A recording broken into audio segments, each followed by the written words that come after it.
नमस्कार मित्रांनो, कसे आहात? बरं. गोष्ट ऐकायला तयार? चला. मराठी स्टोरी टाईम गोष्टींच्या वाड्यावर तुमचं अगदी मनापासून स्वागत. मुलांनो, तुम्हाला कधी प्रश्न पडलाय का, की पृथ्वीच्या वेगवेगळ्या ठिकाणी काइंड ऑफ म्हणजे काय म्हणायचंय मला? तर सपोज तुम्ही भारतात म्हणजे इंडियात असाल आणि तुमचा मित्र लेट्स से कुठेतरी अमेरिकेत किंवा अजून ऑस्ट्रेलियात किंवा अजून जपानमध्ये कुठेतरी वेगळ्याच देशात आहे. तर तुमच्याकडे जेव्हा दिवस असतो, तेव्हा त्याच्याकडे दिवसच असेल, असं तुम्हाला कधी वाटतं का? किंवा तुम्ही त्याच्याशी कधी बोललात का त्या बाबतीत? की तुझ्याकडे किती वाजलेत? आणि असं का? की तुमच्याकडे सपोज दिवस असेल आणि त्याच्याकडे रात्र असेल. असं का असेल बरं?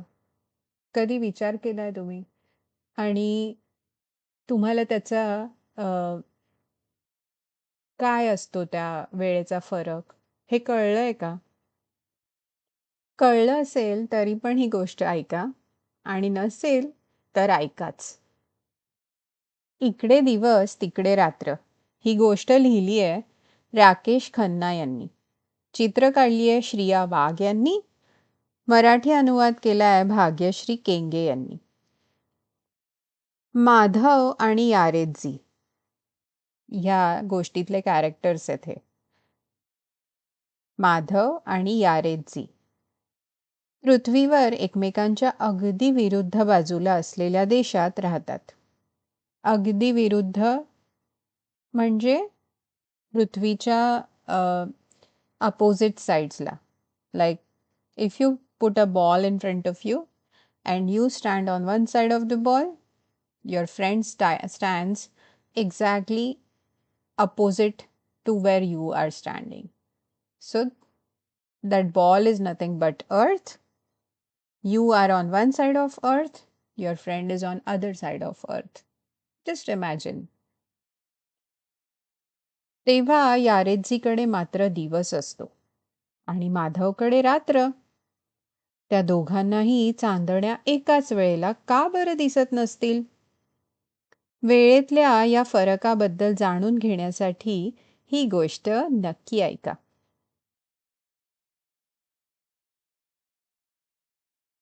एक मुलगा पृथ्वीवर उभा होता. त्याचं नाव माधव. तो भारतात राहायचा, इंडियात. तिथे मध्यान्नीची वेळ होती, म्हणजे at Noon. It was a day time and he was standing just on a ground somewhere outside his house. And it was very, very hot. The sun was right above his head. ऊन तळपत होतं, खूप उकाडा होता. सूर्य बरोबर त्याच्या डोक्यावर आलेला होता. ओके? कुठे होता सूर्य? त्याच्या डोक्यावर अगदी खूप उंच आकाशात. ठीक आहे? चित्रात दिसतंय ना तसंच. तो पृथ्वीच्या एका बाजूला. एका बाजूला म्हणजे भारताच्या साईडला, जिथे भारत देश आहे पृथ्वीवर, तिथे उभा होता. If you see in the picture you'll see they have done a very good pictorial representation of this situation. तर माधवच्या पायांखाली पार जमिनीमधून पृथ्वीच्या दुसऱ्या बाजूला, on the other side of earth, there was a girl. एक मुलगी पृथ्वीवर उभी होती. तिचं नाव होतं यारेजी. यारेजी मेक्सिकोत राहायची. तिथे रात्र झालेली होती. काळाकुट्ट अंधार पडला होता. पण चांगलाच उकाडाही होता. So it was summer in Mexico at that time when this story was getting written. And even in India, where Madhav was standing, it was summer during the the situation of this story. And where Madhav is standing, you see that India is located very much near the equator, right? On earth, the country India is in the continent named Asia, and inside the Asian continent there's a country named India which is near the equator. And what is equator called in Marathi? Vishuva Vrutta. That is what is shown in this picture. There is a pictorial representation of earth where Madhav is standing, where the country India is located on earth. It's near the equator. Equator means Vishuva Vrutta. And you see there's also a marking of Dakshin Dhruva, which is nothing but the southern hemisphere. So what does the equator do? Do you know? To the earth, the equator divides the earth into southern hemisphere and northern hemisphere. All right. Now, Yaredzi is standing in Mexico. She's exactly on the opposite side of where Madhav is standing. So, if you imagine a ball between you and your friend, you stand near the equator, that is the center of the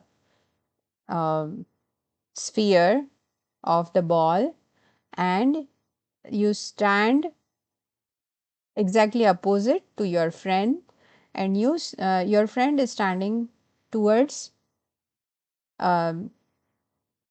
let's assume you are representing India's location and your friend is representing Mexico's location. Okay.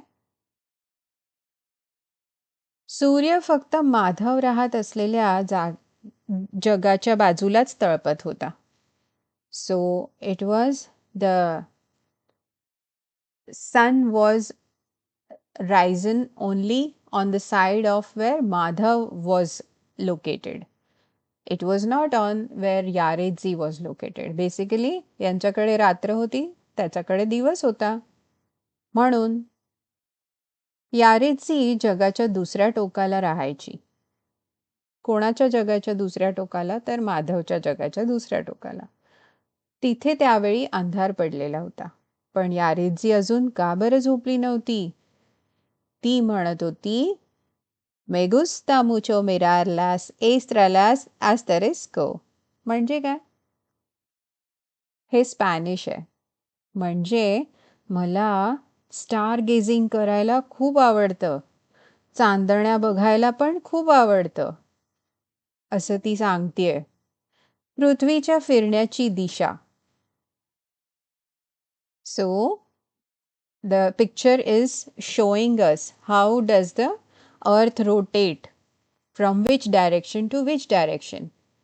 It is going from west towards the east, पश्चिम ते पूर्व. पृथ्वी सतत तिच्या अक्षाभोवती गोल गोल फिरत असते. What is अक्ष mean? अक्ष means axis. पृथ्वीचे अक्ष is the axis of that sphere, which is the earth. Earth is circular, right? Like a sphere.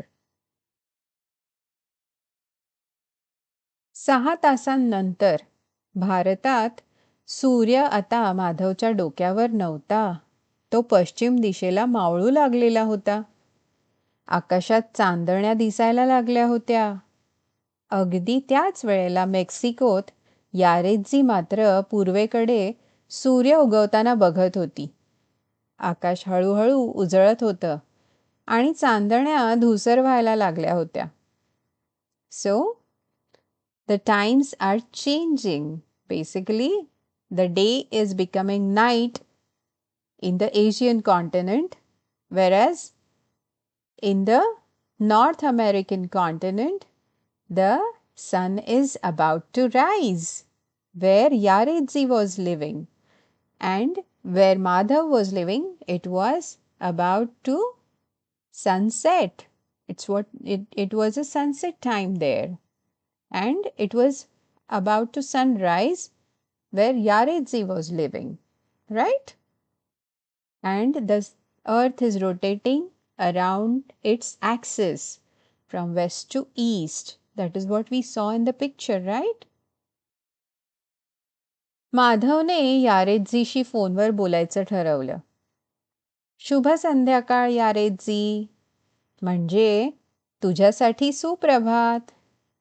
So when you talk to people from US to India or Mexico to India or India to Mexico, India to US or Canada, you always talk in opposite time zones, right? It's almost night time for them and daytime for you, and night time for you is daytime for them. Buenos diyas. Madhav, खरं तर तुझ्यासाठी Buenos notches. तू सूर्यास्त बघतोयस ना? हो, किती सुंदर. तू तिकडे सूर्योदय बघतेस ना? हो, खूप छान. स्पॅनिशमध्ये बुएनोस दियाज म्हणजे a good day. Wish you a good day. आणि बुएनोस नोचेस म्हणजे गुड इव्हनिंग. शुभ संध्याकाळ. 6 तासांनंतर भारतात मध्यरात्र झालेली होती. माधव गाढ झोपला होता. मेक्सिकोत भर मध्यान्ह होती. सूर्य अगदी डोक्यावर आलेला होता. Exactly the opposite situation wear the story started, हो की नाही? बट कधी? After 6 hours. पण यारेजीला मात्र वाटत होतं, आता रात्रीची वेळ असती तर किती छान झालं असतं. का बरं? तिने असं काय सांगितलंय आपल्याला सुरुवातीलाच? तिला काय आवडतं करायला? तर स्टार गेझिंग करायला आवडतं ना तिला, म्हणून तिला रात्र दिवसापेक्षा जास्त आवडत असावी, हो की नाही? एक्स्ट्रानो लास्ट एस्ट्रलास ॲस्टरिस्को.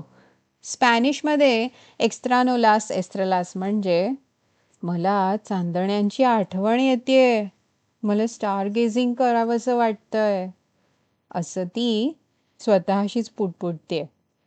कोण? यारेतजी, जी मेक्सिकोत राहते. यारेतजीने माधवला फोन करायचं ठरवलं. मग तिने फोन लावला.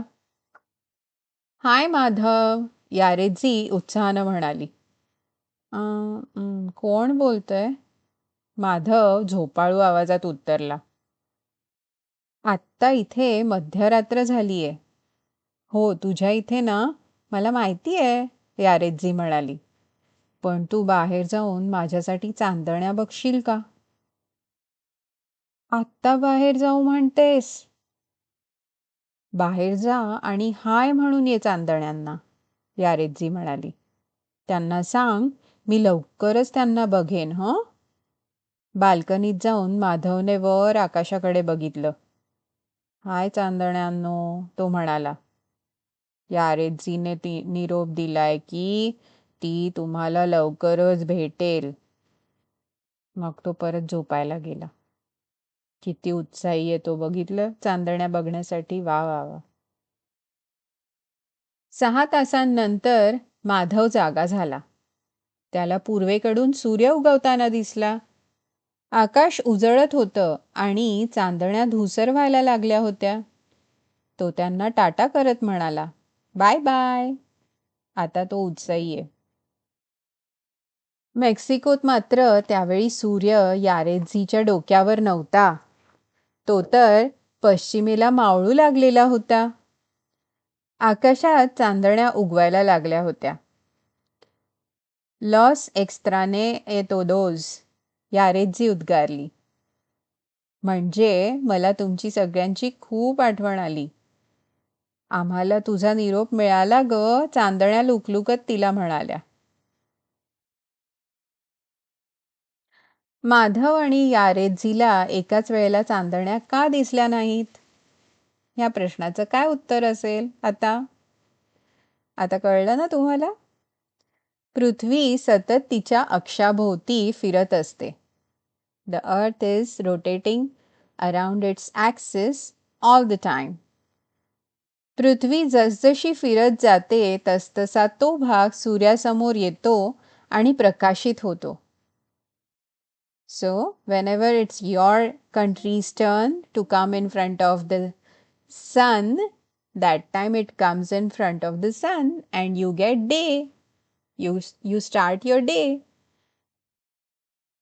पृथ्वीची जी बाजू सूर्यप्रकाशात असते तिथे दिवस असतो, मात्र त्याच वेळेला दुसऱ्या बाजूला रात्र असते. मेक्सिको आणि भारत हे देश पृथ्वीवर एकमेकांच्या विरुद्ध बाजूला आहेत. त्यामुळेच तर माधवकडे ज्यावेळी दिवस असतो त्यावेळी यारेजीकडे रात्र झालेली असते. हो की नाही? कळाली का गंमत? आणि अगदी सगळंच नाही, पण थोडंफार तरी कळालं असणार आहे तुम्हाला की पृथ्वी कशी फिरत असते आणि का बरं कुठे दिवस असतो आणि का बरं कुठे रात्र होते ते. हो की नाही? छान होती का गोष्ट? बरं. पुन्हा भेटूया नंतर एका नवीन गोष्टीसोबत. तोपर्यंत टाटा. आणि तुमच्याकडे दिवस असेल तर हॅव अ गुड डे. आणि रात्र असेल तर गुड नाईट.